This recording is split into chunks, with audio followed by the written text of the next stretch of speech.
Assalamualaikum warahmatullahi wabarakatuh. Alkisah seorang konglomerat yang sangat kaya raya menulis surat wasiat. Barang siapa yang mau menemaniku selama 40 hari di dalam kubur setelah aku mati nanti, akan aku beri kalian warisan separuh dari harta peninggalanku. Lalu ditanyakanlah hal itu kepada anak-anaknya, apakah mereka sanggup menjaganya di dalam kubur nanti. Tapi anak-anaknya menjawab, mana mungkin kami sanggup menjaga ayah, karena pada saat itu ayah sudah menjadi mayat. Keesokan harinya dipanggillah semua adik-adiknya, dan beliau kembali bertanya, adik-adikku, sanggupkah di antara kalian menemaniku di dalam kubur selama 40 hari setelah aku mati nanti? Aku akan memberi setengah dari hartaku. Adik-adiknya pun menjawab, apakah engkau sudah gila? Mana mungkin ada orang yang sanggup bersama mayat selama itu di dalam tanah. Lalu dengan sedih konglomerat tadi memanggil ajudannya untuk mengumumkan penawaran istimewanya itu ke seantero negeri. Akhirnya sampai jugalah pada hari di mana konglomerat tersebut kembali ke rahmatullah. Kuburnya dihias megah laksana sebuah peristirahatan termewah dengan semua perlengkapannya. Pada waktu yang hampir bersamaan, seorang tukang kayu yang sangat miskin mendengar pengumuman wasiat tersebut. Lalu tukang kayu tersebut dengan tergesa-gesa segera datang ke rumah konglomerat untuk memberitahukan kepada ahli waris akan kesanggupannya. Keesokan harinya dikebumikanlah jenazah sang konglomerat. Si tukang kayu ikut turun ke dalam liang lahat sambil membawa kapaknya. Yang paling berharga dimiliki si tukang kayu yaitu hanya kapak untuk bekerja mencari nafkah. Setelah 7 langkah para pengantar jenazah meninggalkan area pemakaman, datanglah malaikat Munkar dan Nakir ke dalam kubur tersebut. Si tukang kayu menyadari siapa yang datang. Ia segera agak menjauh dari mayat konglomerat. Di benaknya sudah tiba saatnya si konglomerat akan diinterogasi oleh malaikat Munkar dan Nakir. Tapi yang terjadi malah sebaliknya. Malaikat Munkar dan Nakir malah menuju ke arahnya dan bertanya, apakah yang kau lakukan di sini?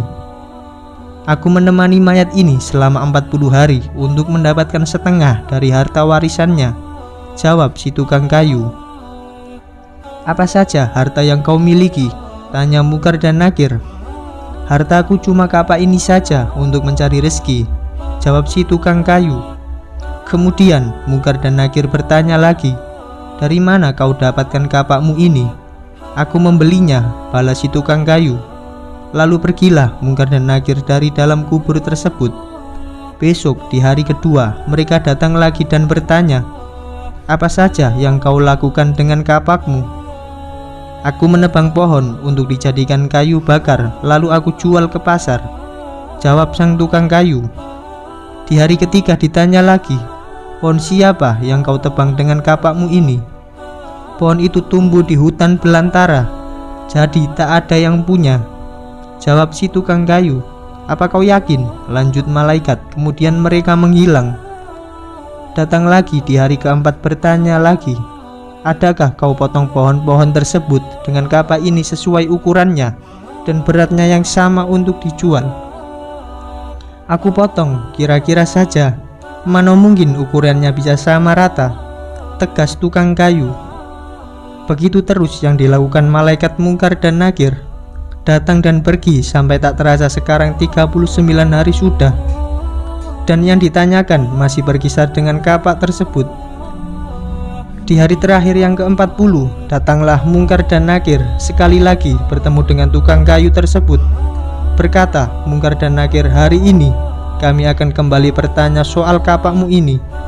Belum sempat Munkar Nakir melanjutkan pertanyaannya, si tukang kayu tersebut segera melarikan diri ke atas dan membuka pintu kubur tersebut.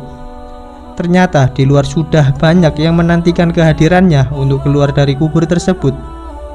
Si tukang kayu dengan tergesa-gesa keluar dan lari meninggalkan mereka sambil berteriak, kalian ambil saja semua bagian harta warisan ini. Sesampai di rumah, si tukang kayu berkata kepada istrinya, aku sudah tidak menginginkan separuh harta warisan dari mayat itu. Di dunia ini harta yang kumiliki padahal cuma satu kapak ini. Tapi malaikat mungkar dan nakir selama 40 hari yang mereka tanyakan dan persoalkan masih saja seputar kapak ini. Bagaimana jadinya kalau hartaku begitu banyak? Entah berapa lama dan bagaimana aku menjawabnya. Dari Ibnu Mas'ud radhiyallahu an berkata dari Nabi Muhammad SAW bahwa beliau bersabda, tidak akan bergerak tapak kaki Adam pada hari kiamat hingga ia ditanya tentang 5 perkara, yaitu umurnya untuk apa dihabiskan, masa mudanya kemana dipergunakannya, hartanya dari mana ia memperolehnya dan kemana dibelanjakannya, ilmunya sejauh mana diamalkan. Hadis riwayat Tirmizi. Rasulullah SAW bersabda, barang siapa yang menyampaikan satu ilmu saja dan ada orang yang mengamalkannya, maka walaupun yang menyampaikannya sudah tiada, dia akan tetap memperoleh pahala. Hadis riwayat Al-Bukhari. Semoga kisah ini bermanfaat untuk kita semua. Wallahu a'lam bishawab. Assalamualaikum warahmatullahi wabarakatuh.